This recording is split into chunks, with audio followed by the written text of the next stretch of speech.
morning students. Welcome to Pioneer Convent School.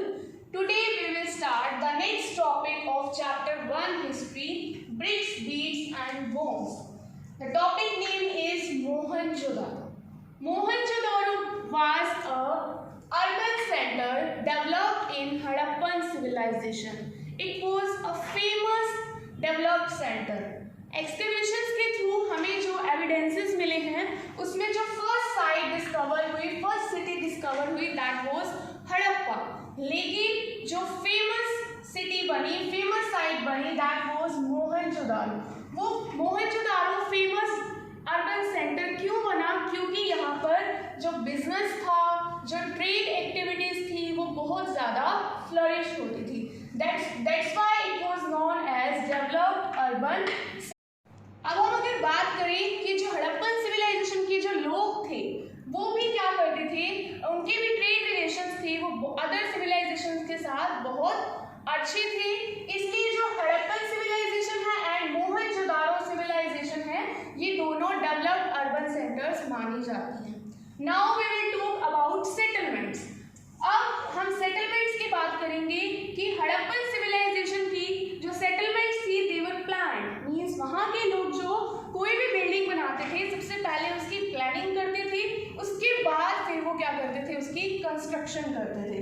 अब जो ये सेटलमेंट्स थी, मींस उन्होंने उसको 2 लेवल्स में डिवाइड किया हुआ था. First is Citadel and the second is towns. Citadel क्या होता है कि ये ऐसी बिल्डिंग्स होती हैं जो स्मॉलर होती हैं, मतलब छोटी होती हैं, लेकिन हाइटेड होती हैं. इनकी हाइट क्या होती है, बहुत ज़्यादा होती है.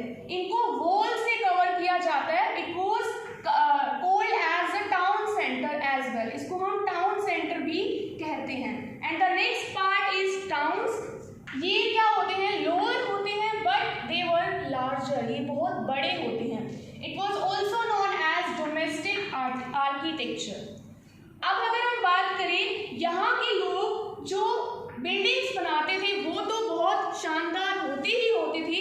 बिल्डिंग्स बनाने से पहले ये जो ब्रिक्स थी, मतलब ईंटों का भी ये लोग रेशो रखते थे कि इन ईंटों की जो लेंथ होती थी वो कैसी होती थी, 4 times of its height. And जो ब्रेड्थ होती थी वो क्या होती थी, 2 times of its height. Means वो ब्रिक्स बनाने में भी इतने एक्सपर्ट थे, तो उनकी जो बिल्डिंग्स थी वो बहुत ज़्यादा ही क्या होंगी, शानदार होगी.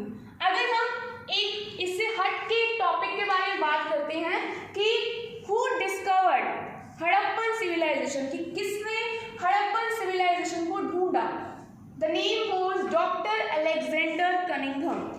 डॉक्टर अलेक्जेंडर कनिंघम एक ऐसे पर्सन थे, ही वाज अ ब्रिटिशर. उन्होंने हड़प्पन सिविलाइजेशन को ढूंढा था. He was the director general of archaeological survey of India.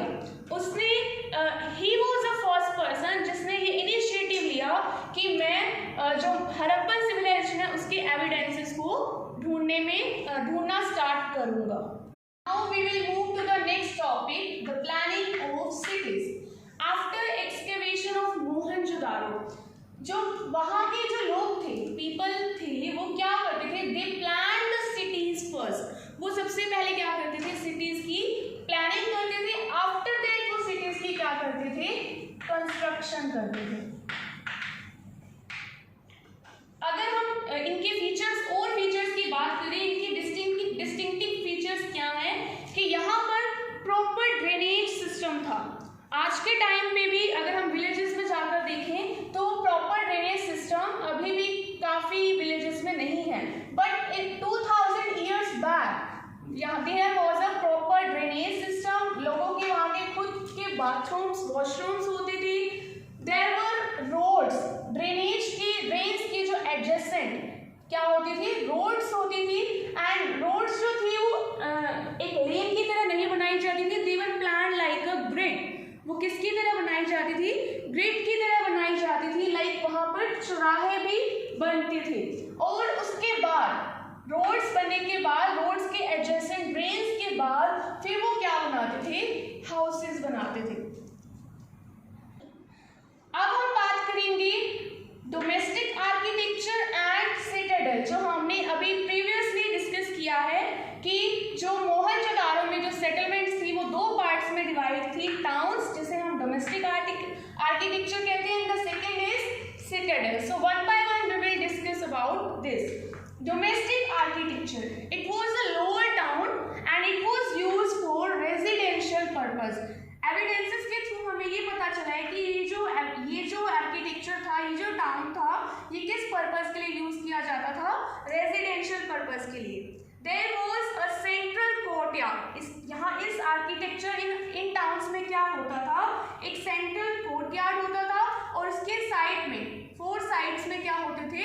Rooms होते थे. There were no windows.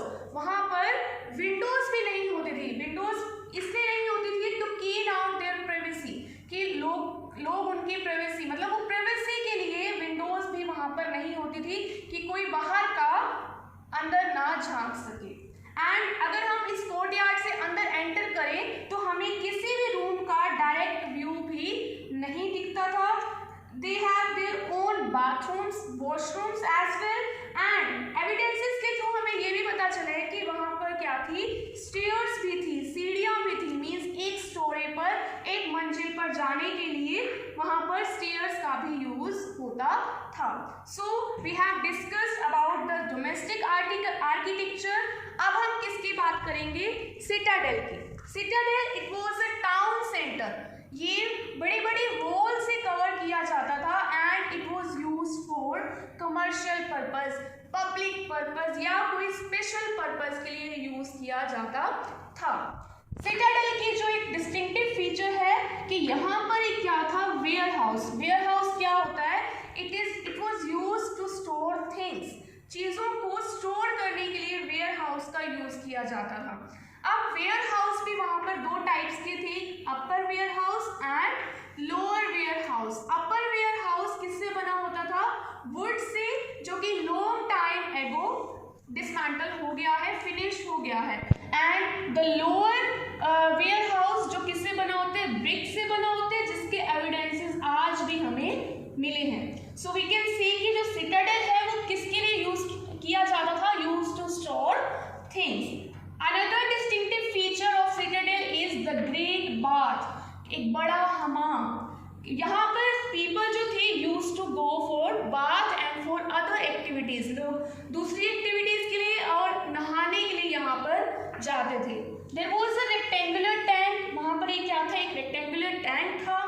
Rooms थे उसके तीनों साइड पर. एक कॉरिडोर था वहाँ पर. And there were proper drainage system. वहाँ पर एक प्रॉपर ड्रेनेज सिस्टम भी था. So this was about Citadel. I hope you have clear this topic.